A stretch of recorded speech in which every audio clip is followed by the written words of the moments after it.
Abra sua Bíblia agora.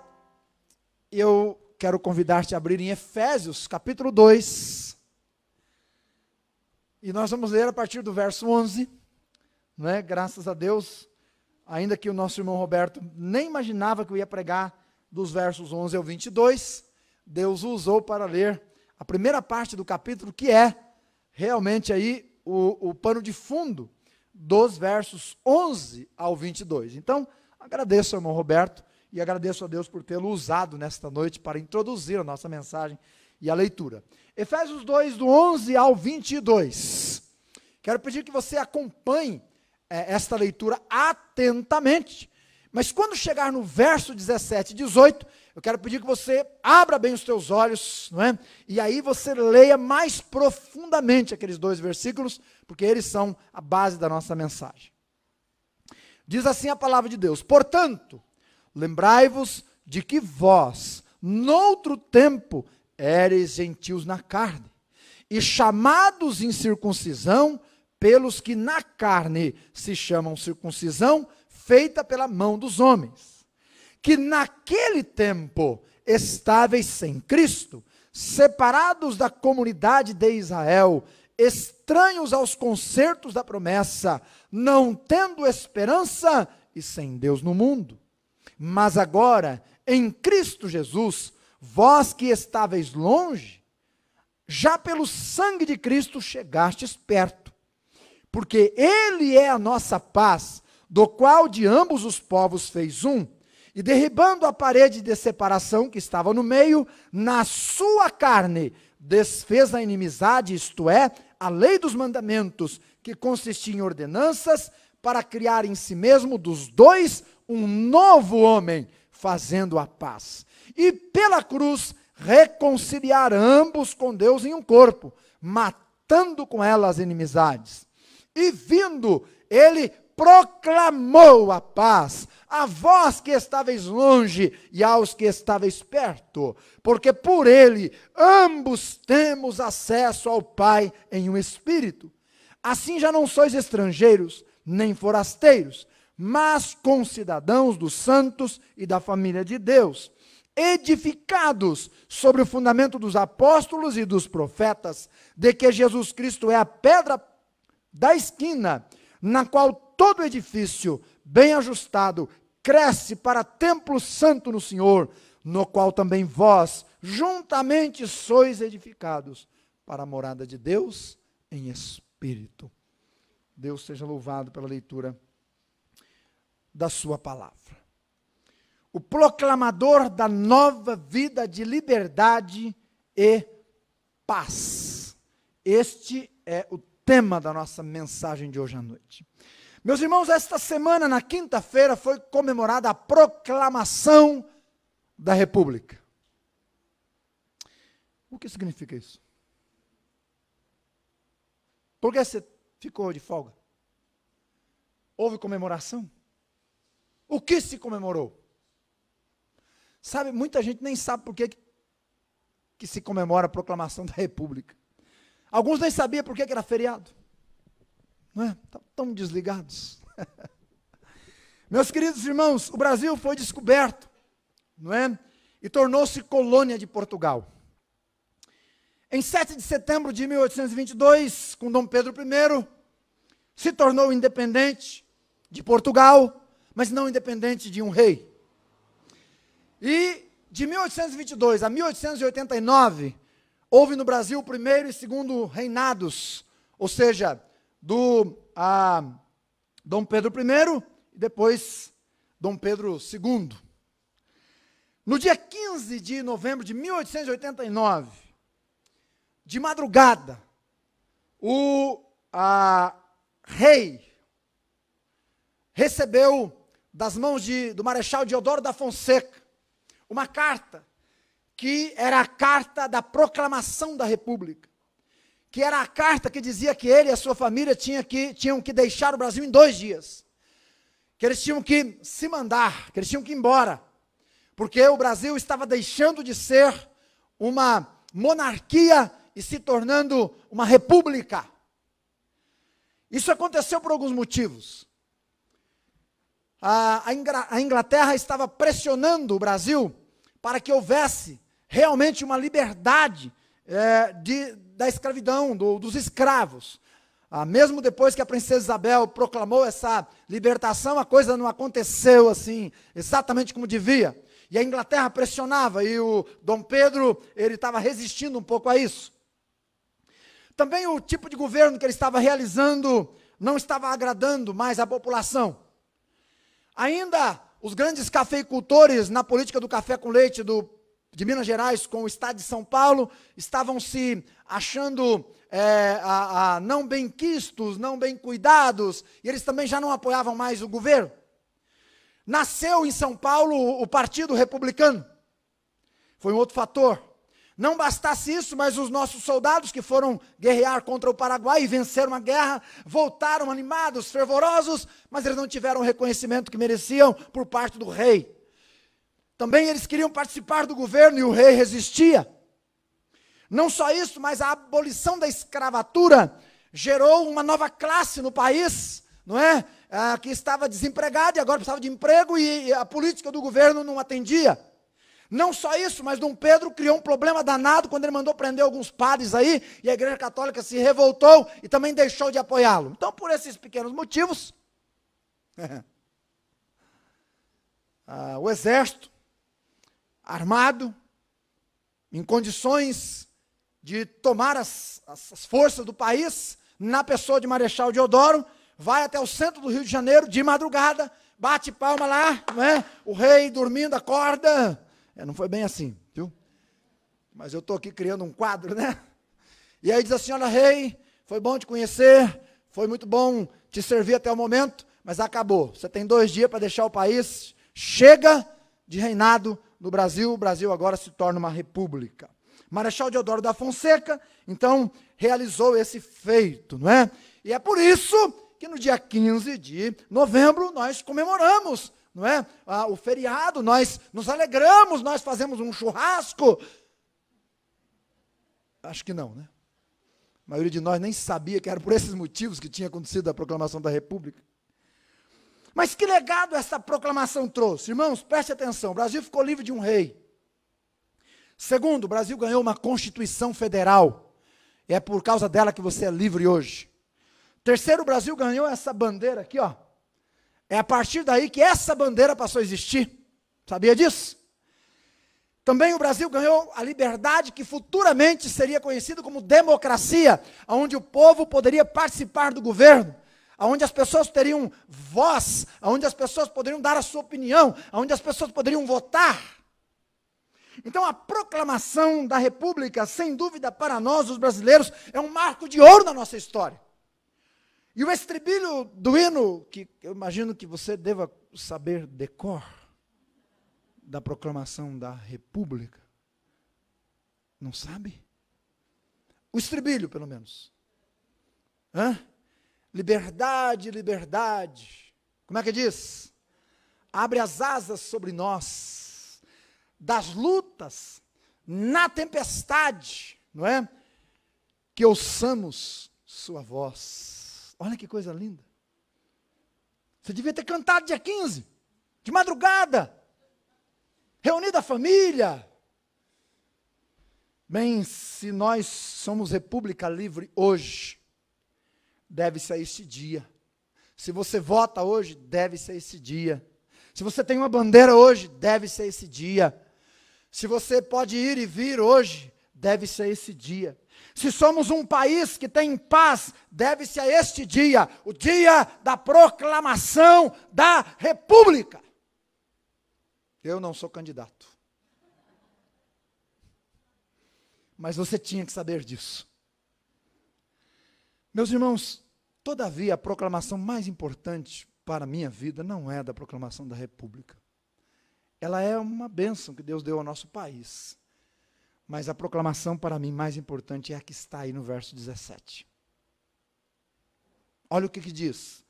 E vindo, ele proclamou a paz. É esta proclamação que é importante para mim, que é valorosa, que mudou a minha vida, que mudou a minha história e que muda a história de tantos nesse mundo hoje. A proclamação do Cristo que trouxe a vida, a liberdade e a paz. Muito mais importante do que a proclamação da República feita por Deodoro, que difundiu liberdade de Portugal, do reinado e da escravidão, é a proclamação da nova vida de liberdade e paz, registrada no texto que você acabou de ler, a proclamação que Jesus Cristo trouxe. E eu quero pensar nela com você hoje à noite. Deus me dê graça, me dê controle no tempo também. Em primeiro lugar, quem é o proclamação? Quem é o proclamador desta proclamação tão valiosa? Bem, o verso claramente diz, e vindo ele quem? Versículo de número 13. Mas agora, em Jesus Cristo.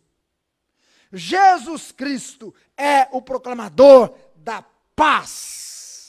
Ele tem o poder da paz. Ele pode fazer paz na sua vida. Ele pode trazer paz à sua casa. Ele é o proclamador da paz. Irmãos, antes de Cristo, durante os idos de 1500 a 1800 anos antes de Cristo, a história diz que foram selados 7.500 pactos de paz. Entre diferentes nações, entre diferentes povos. Preste atenção, 7.500 pactos de paz foram selados. Sabe quantos duraram? Até 2 anos? Nenhum. Você mesmo, durante a sua vida, já percebeu quantas vezes Estados Unidos, Rússia e países daqui e dali, até o Brasil, já foi lá em Israel e já sentou com a autoridade palestina, a autoridade israelense, e aí vem com a notícia, agora vai ter paz. Os caras nem descem do avião aqui, já estourou o míssil lá de novo. É ou não é verdade? É, ué. É o que acontece. Em 1938, a Chamberlain voltou de uma viagem que ele havia feito à Alemanha e proferiu uma célebre frase. Paz em nosso tempo, paz com honra. Ele disse isso lá dentro da Polônia. E ele estava certo que havia convencido Hitler de desistir dos seus intentos nazistas. No entanto, um ano depois, seu país, a Polônia, foi invadida, não é? Atacada por Hitler. No dia 3 de setembro de 1939, um ano depois, a Inglaterra declarava guerra contra a Alemanha. A Europa queimava e cheirava pólvora. A truculenta e sangrenta guerra mundial estava deflagrada.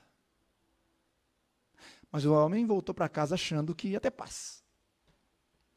Nenhum homem até hoje conseguiu trazer paz duradoura, irmãos, a não ser Cristo. E haverá de chegar o momento, porque Isaías, nos seus últimos capítulos, e Apocalipse, nos seus últimos capítulos 20 e 21, declara que vai chegar o dia em que o autor da paz, o proclamador da paz, o Senhor da paz, Jesus Cristo, descerá neste mundo e por 1000 anos ele estabelecerá a paz, regerá com vara de ferro e o mundo provará a paz de verdade, mas é naquele tempo. Agora só paz pessoal. Notem comigo, meus irmãos, aí nos versos 14, 15 e 17, 3 coisas importantes. Primeiro, verso 14 diz que Cristo é a paz, porque Ele é a nossa paz. Verso 15 diz que Cristo é o autor da paz. Veja no finalzinho do versículo 15, que diz, Ele fazendo a paz. E note no versículo 17, que Ele é o proclamador da paz. Então preste atenção, Ele é a paz, Ele é o autor da paz, Ele é o proclamador da paz. Paz acima de tudo. É um estado de ordem. Quando as coisas entram em ordem, aí tem paz. Ordem interior. Você sabe por que muita gente não tem paz? Porque não tem ordem na vida interior. Até tem um livro que foi escrito, né? Coloque em ordem o seu mundo interior. Já leu? Já leu, né? Também ordem nos relacionamentos. Quando uma pessoa não tem, quando numa casa, um filho briga com outro filho, um irmão briga com outro irmão, gente, pode ser num dia de festa, não há alegria completa. É ou não é? Não há paz completa. Ordem nas finanças. Basta aquele mês a coisa dar uma degringolada, uma conta a mais, uma bateria do carro que pifou, um pneu que estourou, alguma coisa que vai sair fora do orçamento, pronto. Motivo para alguns já não dormirem. Ordem espiritual. Quando a pessoa coloca a sua vida em dia com Deus, quando ela está em dia com Deus, quando a vida tem ordem, aí tem paz. Só tem paz quem vive em estado de ordem. Por isso que a nossa vida tem que estar em ordem. O principal alvo do pecado neste mundo, meus irmãos, e do diabo, é desordenar a vida das pessoas. Você pode ver, o pecado é aquilo que desordena. É aquilo que tira fora de ordem a vida das pessoas.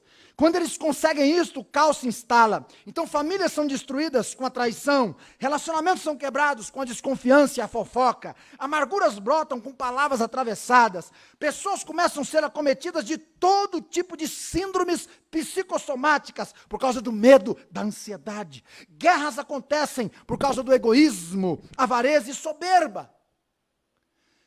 Basta a desordem se instalar que a paz vai embora. Quando a desordem entra numa casa, a paz sai, entra pela porta, a paz sai pela porta da cozinha. A desordem tira a paz. Lembre-se das palavras de Jesus: deixo-vos a paz. Enquanto o pecado e o diabo pregam a desordem, Cristo prega a ordem. Por isso que ele deixa a paz. É por isso que quando uma pessoa crê em Jesus, ele começa a colocar a vida em ordem, e a vida começa a viver mais tranquila, sossegada. A pessoa consegue dormir melhor. Jesus disse: deixo-vos a paz, minha paz vos dou, não vou lá dou como o mundo a dá, não se turbe o vosso coração, nem se atemorize. Meus irmãos, Cristo é o proclamador da paz, e o ser humano só pode ter paz quando tiver Cristo. Você já tem a Cristo. Ele é o proclamador da paz. Segundo lugar, por que esta proclamação de paz, liberdade e vida é necessária? Preste atenção comigo em 3 palavrinhas nos versos 11, 12 e 13 agora. Por favor, versículo 11 diz: portanto, lembrai-vos de que vós noutro tempo, está comigo aí? Está me seguindo? Portanto, lembrai-vos de que vós noutro tempo. Que tempo é este? Veja o versículo 12. Que naquele tempo, que tempo é este? Veja o versículo 13. Mas agora. Então 11 e 12 diz que houve um tempo no passado, outro tempo, no entanto agora. Há uma diferença. Se você ler os versículos de 1 a 3, você vai ver que era o tempo em que você estava morto em delitos e pecados. A paz só é necessária quando se vive em guerra, quando há separação, quando há desordem. Fato é, desde que o pecado entrou no mundo, este mundo passou a viver em guerra, porque o homem sem Deus é um homem em guerra. É um homem em guerra com Deus. Então tudo que acontece que para ele é anormal, ele fica perguntando para Deus, ele fica brigando com Deus. Ele é um homem em guerra consigo mesmo. O tempo todo. Ele é um homem em guerra com o próximo. Então, por causa de, às vezes, uma coisinha pequena, não é? O copo derrama, o balde é chutado, a casa cai. Ele é um homem em guerra com a sua própria família, às vezes. Ele é um homem em guerra com as nações. Meus irmãos, eu ainda me lembro o dia em que a irmã Aparecida entrou pelas portas desse templo. Ela entrou aqui em guerra, em desespero, em agonia. Ela entrou aqui realmente agoniada, em guerra no seu coração. E eu me lembro que eu fiz algumas perguntas para ela. Senhora, a senhora está com um problema na sua casa? Está faltando comida? E ela disse: não, seu pastor, em casa não falta comida, eu sou aposentada. Eu tenho a minha casa. Dona Cida, a senhora está com um problema com o seu marido? Ela disse: não, ele já morreu. Eu sou viúva. Dona Cida, a senhora está com algum problema grave de saúde? Ela disse: não, meus últimos exames deram que eu não tenho nenhum problema de saúde, seu pastor. Eu disse: então, qual é a sua agonia? Ela disse: eu não sei, mas eu durmo e acordo com um desespero interior que eu não sei de onde vem. Eu não sei como resolver. E hoje eu acordei e eu disse para aquele que me criou: eu vou sair por aí, aonde tiver uma porta aberta que possa me ajudar, eu vou entrar. É por isso que eu entrei aqui. Eu preciso de ajuda, eu estou desesperada. Naquele dia foi confirmado em meu coração que o homem sem Jesus é um homem que vive em guerra no seu interior, em desespero no seu interior. Paulo escreveu esta carta aos Efésios a uma igreja gentia e judia. Quem eram os gentios? Ou quem são os gentios que é dada tanta ênfase nessa carta? Primeiro, eles eram objetos de desprezo dos judeus. O versículo 11 diz assim, porque naquele tempo eram gentios na carne, chamados incircuncisão. Quando os judeus queriam rebaixar uma pessoa gentia, eles diziam assim: esses daí são os incircuncisos. É como dizer assim: esses daí são a pária da sociedade, esses daí são os lixos da sociedade. Então eles eram objetos de desprezo. Esse desprezo, meus irmãos, era tão grande que um judeu não podia ajudar uma mulher gentia se ela estivesse dando à luz, tinha que deixar morrer. Sabe por quê? Porque ao ajudar essa mulher, trazer um menino ao mundo, era mais um gentio desprezado, um imundo, que pisaria nesse chão. Se um judeu se casasse com uma gentia, a família considerava esse rapaz morto, inclusive celebrava até o seu funeral. Porque os gentios eram desprezados. Para um judeu, um gentio não era mais nada do que combustível para o fogo do inferno. Era isso que ele era considerado. O judeu normalmente orava diariamente assim: ó Senhor, te dou graças porque sou um judeu e não um gentio. Os gentios, eles eram desprezo ou desprezados. Segundo, os gentios eram espiritualmente falidos. Os gentios eram considerados pagãos, idólatras, selvagens e incircuncisos. Aqui no texto dessa carta, Paulo lembra esses irmãos do que eles eram e automaticamente do que são os gentios, os que têm um coração não responsivo a Deus ou qualquer descrente.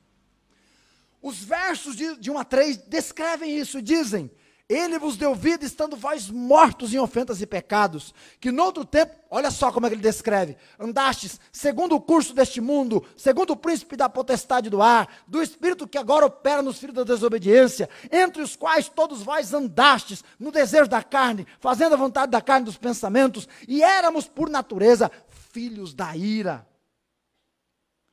Então eles eram considerados mortos, dominados pelo curso desse mundo, escravizados pelo mundo, a carne e o diabo, completamente falidos e debaixo da ira de Deus. Mas aqui no capítulo 2, versículo 12, Paulo detalha um pouco mais como é que esses irmãos gentios eram antes de conhecer a Cristo. E você sabia que você é gentil? Você sabia disso? Porque você não é judeu. E todo que não é judeu é gentil. Então, quando é descrito isso dos gentios, é descrito sobre mim e você. No tempo que não conhecíamos Cristo, éramos iguaizinhos a essa descrição. E Paulo amplia essa descrição aqui no versículo 12. Acompanhe comigo, ele diz assim, naquele tempo, primeiro, número 1, estáveis sem Cristo. Ou seja, sem nenhum relacionamento com Cristo. Meus irmãos, enquanto os judeus, desde os primórdios da história e em meio às crises pessoais e nacionais, eles tinham esperança, eles tinham promessa do Messias. Os gentios não tinham esperança nenhuma, eles não conheciam a história, eles não eram alimentados pela esperança de um Salvador. Sua alma era seca, sedenta, num deserto abrasador. Eles não tinham esperança, porque eles não tinham Cristo. Paulo está pregando a grande cidade de Éfeso. Essa carta foi escrita lá para a igreja de Éfeso. E a igreja estava numa cidade onde o povo todo adorava uma deusa chamada Diana. A grande Diana dos Efésios. Eles não conheciam o Messias. Lembre-se, eles eram pagãos, idólatras, selvagens, incircuncisos, cegos para o reino de Deus. Por isso diz, sem Cristo. Você, na sua vida, houve um tempo em que você esteve sem Cristo. E você era assim, eu era assim. Segundo, ele diz, eles estavam separados da comunidade de Israel. Versículo 12, só na sequência ali. Ou seja, os gentios estavam por fora do círculo daqueles que adoravam o Deus verdadeiro. Deus havia chamado o povo judeu e lhes dado a lei, a aliança, a palavra, mas os gentios não tinham contrato algum. Eles eram um barco em alto mar sem leme. Até porque Israel havia falhado na sua missão de testemunhar aos gentios. Terceiro, eles eram estranhos aos concertos da promessa. O versículo 12 diz isso. Meus irmãos, a promessa é tudo. Tudo. Uma pessoa sem promessa é uma pessoa sem razão de viver. Uma pessoa sem promessa bate no seu peito um coração, não é? Que não tem razão de existir. Deus prometeu que Israel seria uma grande nação. Deus prometeu que eles seriam um referencial de bênção. Deus prometeu uma terra e cumpriu, inclusive deu aos judeus a escritura da terra. Deus lhes prometeu um reino eterno e um reino sobre toda a terra, o que acontecerá no milênio. Deus lhes prometeu colocar seus olhos, Deus prometeu a eles colocar os olhos dele, não é? Sobre o templo e a cidade de Jerusalém para sempre. 1 Reis 9:3 diz isso. Deus lhes prometeu reunir o remanescente quando a guerra os espalhasse por toda a terra. E Deus está reunindo os judeus de todo mundo lá em Israel. Deus lhes prometeu o Messias lá em Gênesis 3,15. E todo o Antigo Testamento mostra esta história da redenção. Não é só isto, mas Deus lhes deu a palavra, os profetas e o Messias Salvador. Mas e os gentios? Os gentios não conheciam nada disso. Eles não tinham nada disso, eles não tinham promessa, eles não tinham Messias, eles não tinham lei, eles não tinham escritura, eles não tinham nada. Eles eram estranhos aos concertos da promessa. Quarto, diz a escritura que eles não tinham esperança alguma. Versículo 12 ainda. Os gentios não tinham esperança nenhuma, irmãos. Não havia para eles razão de viver sem Deus. O irmão do nosso irmão Giovanni partiu para os tabernáculos celestiais recentemente. Mas antes de partir, ele passou por uma situação que me chamou a atenção. Ele teve morte cerebral diagnosticada, comprovada, mas o coração não parava de bater. Quanto tempo ficou batendo, Giovanni, depois que o diagnóstico saiu? 10 dias. 10 dias um coração batendo, sem esperança de vida mais. 10 dias um coração batendo, mas não tinha mais esperança de vida, porque o cérebro já estava morto. E eu ficava pensando, quando eu ouvia isso, né? Por que bater se não há mais vida? Se a central de comando já morreu? Se não há esperança? Eu sei que Deus tem alguma razão para aquelas batidas, mas no peito dele eram batidas que não produziriam mais vida. E Deus foi bom, logo fez aquele coração parar, né, Giovanni? Porque ele precisava estar com o Pai. Meus irmãos, esse é o quadro de vida de uma pessoa sem Jesus. Exatamente. Bate no peito de uma pessoa sem Jesus um coração que está morto em delitos e pecados, que não tem esperança, que não há razão maiúscula para viver. Ele corre atrás do vento o tempo todo, ele corre a vida inteira atrás da vaidade o tempo todo. Ele ajunta tesouros que o ladrão vai roubar, ou que ele não pode levar para a eternidade. Ele constrói casas que com o tempo elas se deteriorizam, é isso aí, né? E não existirão mais. Ele cria relacionamentos, mas esses relacionamentos só existem enquanto ele tem. E vive correndo atrás do vento, e vive correndo atrás da vaidade. Não há esperança no final das contas. É por isso que grandes homens do mundo, no momento da sua morte, partiam em desespero, em agonia, Coisa mais triste desse mundo, meus irmãos, é você ver um homem sem Deus partindo, porque ele parte sem esperança. Toda a sua vida foi construída para cá, nada para lá. Eles não têm esperança. Eles não tinham esperança de vitória sobre a morte. Lembra do que Paulo escreveu aos Tessalonicenses? Meus irmãos, eu não quero que vocês se entristeçam como eles, que não têm esperança. Que não têm esperança. Para eles morreu, acabou. Eles estavam sendo dominados pela filosofia epicurista que dizia, comamos e bebamos porque amanhã morreremos. E tem um montão de gente que está pensando assim hoje, né? Eles não tinham esperança do amanhã, não tinham esperança do céu, não tinham esperança da vida após a morte. Irmãos, olha, eu amo a minha família, eu amo a minha esposa, eu amo meus filhos, eu amo esta igreja, eu amo essa cidade. Você não sabe quanto eu gosto desse lugar, quanto eu realmente tenho prazer em viver aqui. Eu amo as coisas que eu tenho, eu gosto de cantar, eu amo meus violões, eu amo mesmo, gosto mesmo. Né? Então ali, eu amo meus bichinhos também, que tem uns bichinhos lá em casa, eu gosto muito deles. Eu amo tanto a vida. Mas, meus irmãos, olha, tudo isso aqui, quando meus olhos se fecharem para esse mundo e abrirem no céu, será apenas, não é, refúgio comparado à glória por vir que há de ser revelada em nós. Lá as pessoas valerão eternamente. Lá nós glorificaremos a Deus eternamente. As belezas desse mundo passarão, são só sombras daqueles bens maravilhosos e eternos. Mas o gentio sem Jesus não tem esperança, não tem vida, não tem vigor. Quinto, diz que eles não têm Deus no mundo.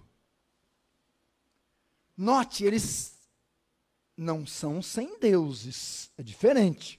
Diz que eles não têm Deus, porque o gentio tem muitos deuses. Aliás, era mais fácil achar um Deus nas ruas de sua cidade do que um homem. Tantos deuses que haviam naquela cidade. Eles eram politeístas, adoravam a tudo quanto é Deus feito por mãos humanas. No entanto, viviam sem o Deus verdadeiro, como milhares de pessoas hoje.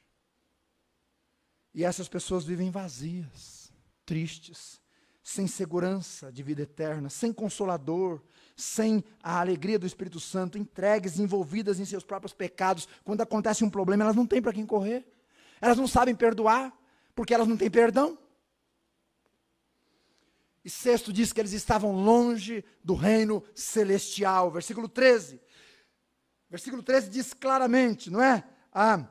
Mas agora em Cristo Jesus, vós que estáveis longe, como o filho pródigo, lá no país distante, já pelo sangue de Cristo chegastes perto.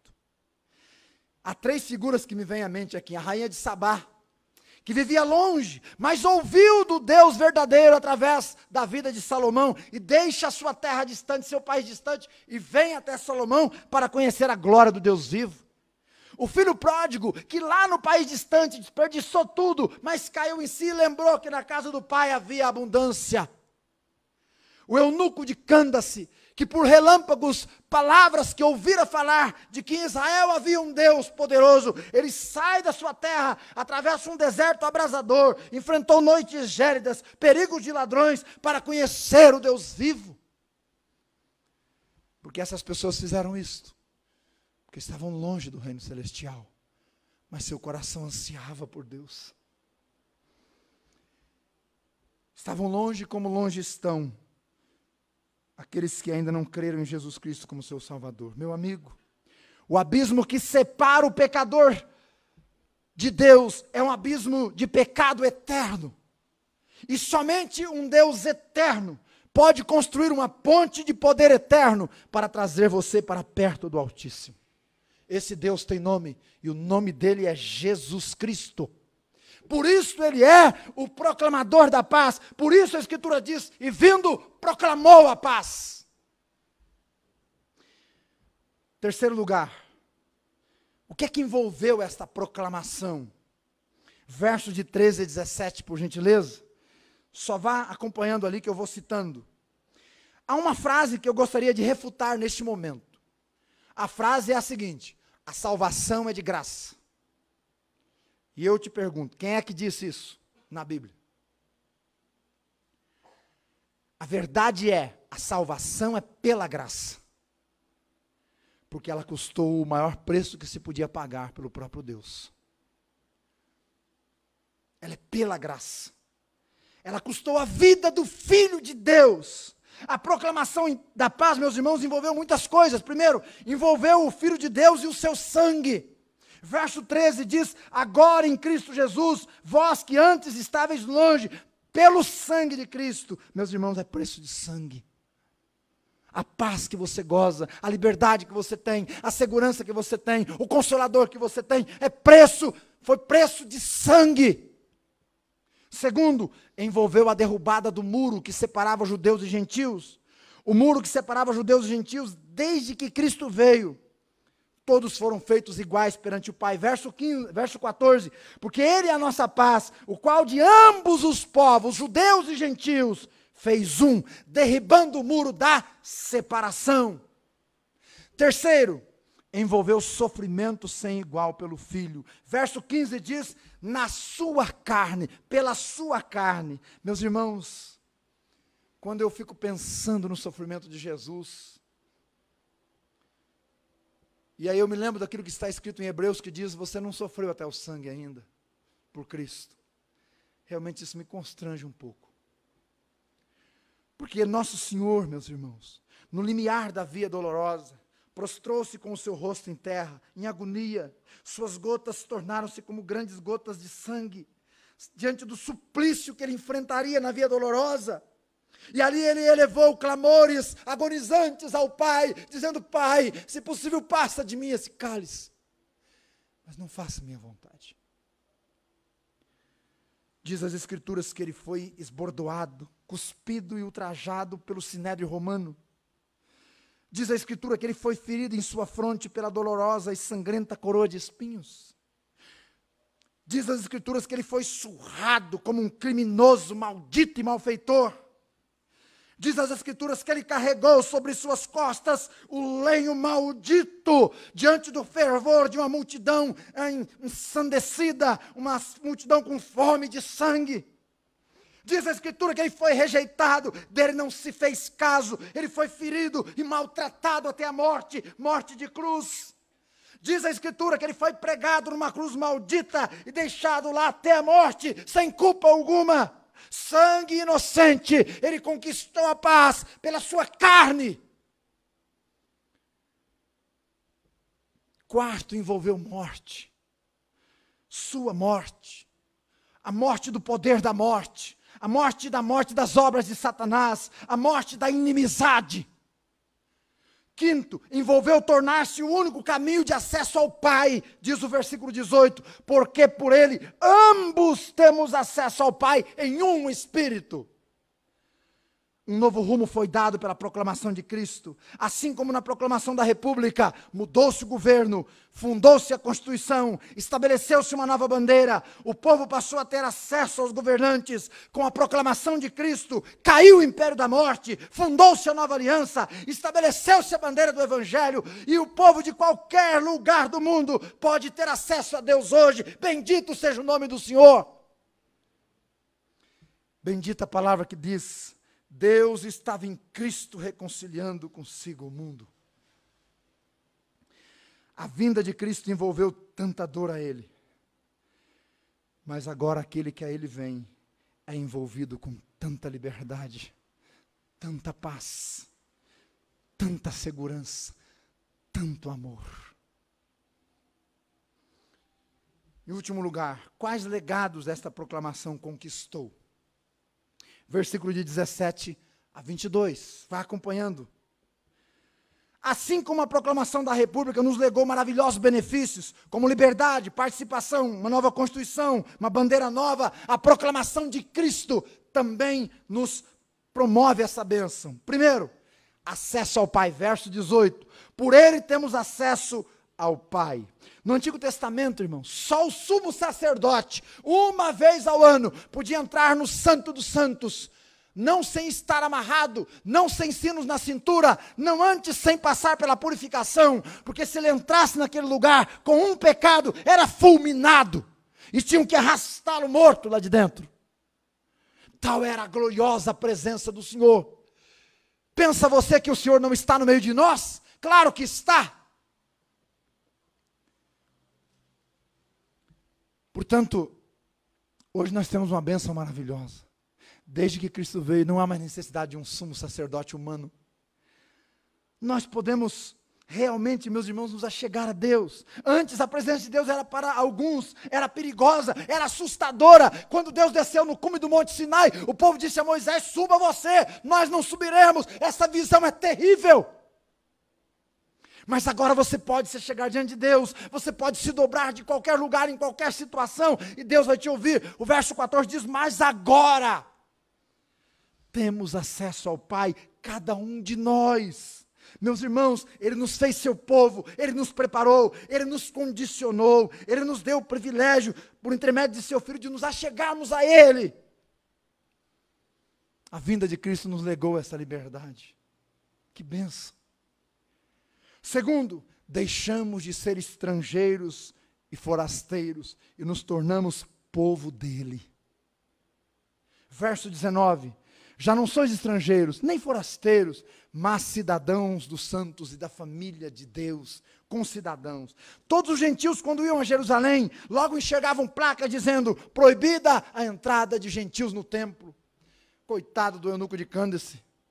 Viajou por um deserto abrasador, deixou seu país, viajou dias para chegar no templo e conhecer o Deus verdadeiro. Mas quando ele entra em Jerusalém, tem uma baita placa dizendo: proibida a entrada de gentios. E o coitado não pode entrar no templo. Era constrangedor. Qualquer que intentasse com esse objetivo, recebia a sentença de morte. Mas a proclamação de Cristo acabou com esse medo, acabou com essa restrição. Então o apóstolo Paulo nos dá essa bênção e nos diz essa bênção: não existe mais parede de separação. Você pode achegar-se diante de Deus agora. Infelizmente, dentro de alguns lares ainda existe um muro de separação. Quantos casais estão separados por problemas, por não se perdoarem, por não conversarem, por não tratarem? Quantos irmãos não se conversam há anos, tem um muro de separação? Esquecem-se que Deus já derrubou esse muro. Quero lhe dizer que não precisa mais ser assim.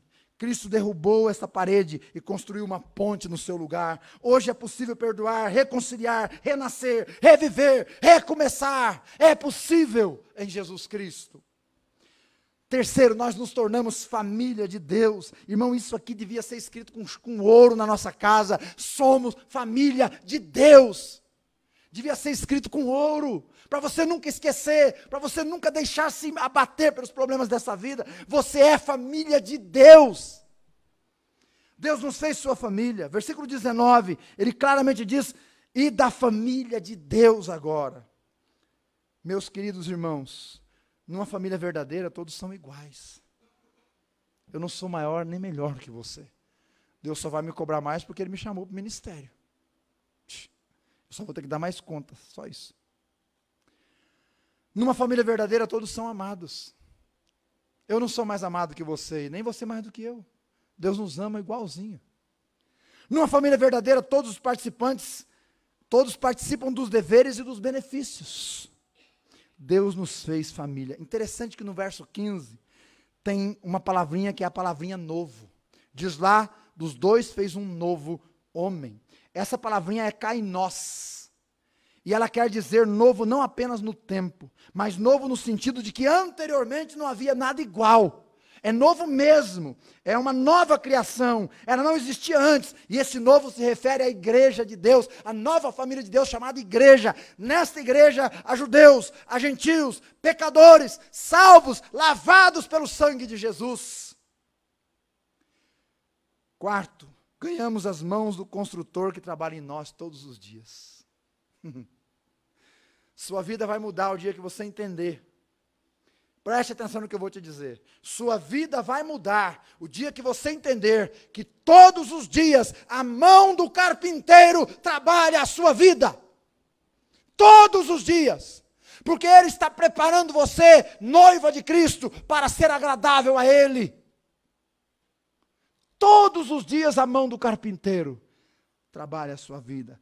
Aquele que começou boa obra em vós há de completá-la. Quinto e último, nós nos tornamos morada de Deus em espírito.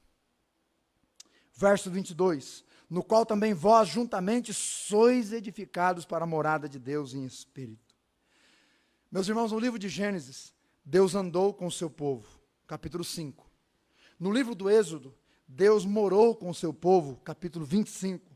Ele habitou no tabernáculo, capítulo 40. Ele habitou no templo, 1 Samuel 4. Em seguida, ele veio a nós na pessoa do seu Filho, a quem os homens pregaram numa cruz. Mas hoje, por meio do seu Espírito, ele não anda conosco, ele não anda no meio de nós somente, ele está em nós, dentro de nós. Aonde você vai, ele vai. Aonde você está, ele está. Ele nunca te deixa, ele nunca te abandona, ele nunca se afasta. Ele é Deus, ele consola, conforta, sustenta, anima, ampara, toma no colo quando necessário.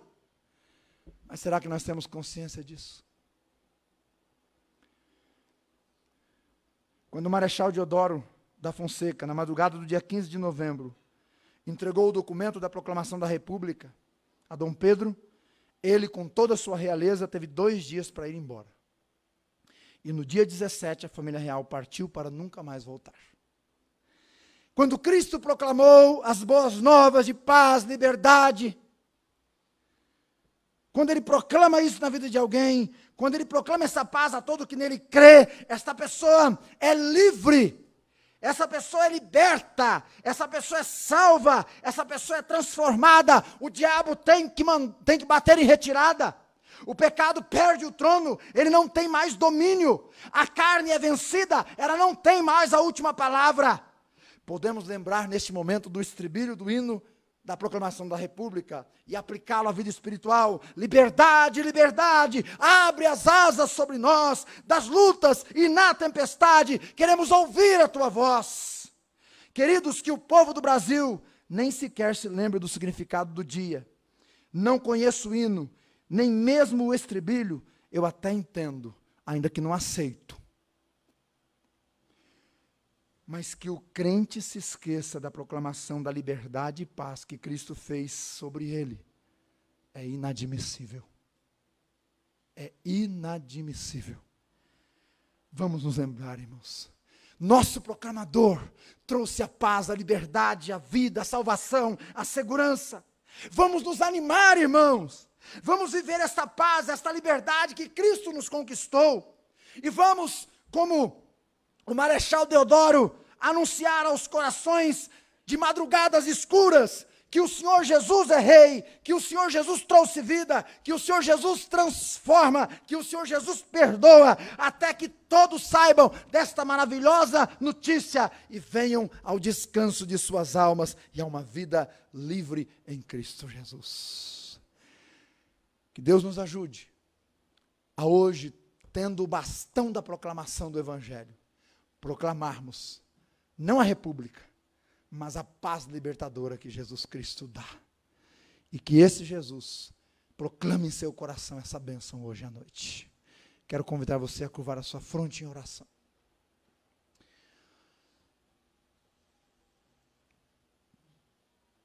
E eu gostaria muito que você pensasse nesse proclamador. Eu gostaria muito que você se curvasse diante desse proclamador, que é Jesus Cristo. Eu gostaria muito que você realmente passasse a viver uma vida cristocêntrica. Eu gostaria muito que você se rendesse aos pés dele e desejasse que a proclamação dele fizesse a sua vida muito melhor. Cujo coração que bate em seu peito, então, venha bater com sentido, com razão, com significado, com gozo, com vida. Ele proclamou a paz. Você já recebeu essa paz, essa liberdade, esta vida? Incrível que no Brasil ainda há pessoas que vivem, parece, num regime de escravidão. E nem sequer entenderam o que aconteceu já há mais de 300 anos. Você não precisa viver assim. Cristo já libertou a sua vida. Pai, nós queremos agradecer pela Tua palavra. Ela apela ao nosso coração para nós vivermos diferenciadamente. Somos gentios, é verdade. Outrora a nossa vida era um lixo, É verdade. Estávamos distantes, mortos. O cheiro que exalava das nossas obras era um cheiro imundo. É verdade. Tudo isso é verdade. Mas agora, pelo sangue de Jesus, pelo mediador, pela proclamação da paz, nos tornamos povo teu, Senhor, família tua, ó Deus, habitação do Espírito Santo. Somos uma nova família, temos acesso ao Senhor, somos concidadãos dos céus, somos teu povo. Cria em nós um coração desinteressado por esse mundo. Cria em nós um coração que não tem prazer nas coisas dessa vida mais, Pai. E ajude-nos a juntar os tesouros nas regiões celestiais. Obrigado por nos libertar. Obrigado por nos dar a vida. Obrigado por nos dar tua paz. Em nome de Jesus. Amém. Viva como livre, como liberto, como filho de Deus. Viva. Não só pareça, viva, que Ele nos abençoe. Com oração silenciosa, irmãos, estamos terminando o culto. Eu desejo a todos uma ótima semana. Que Ele te abençoe e te guarde, sobre você levante o rosto, te dê paz. Prospere a sua família, guarde o seu coração. Use suas mãos, use os seus lábios, e que você seja um proclamador daquele que tem a paz, Jesus Cristo. Amém.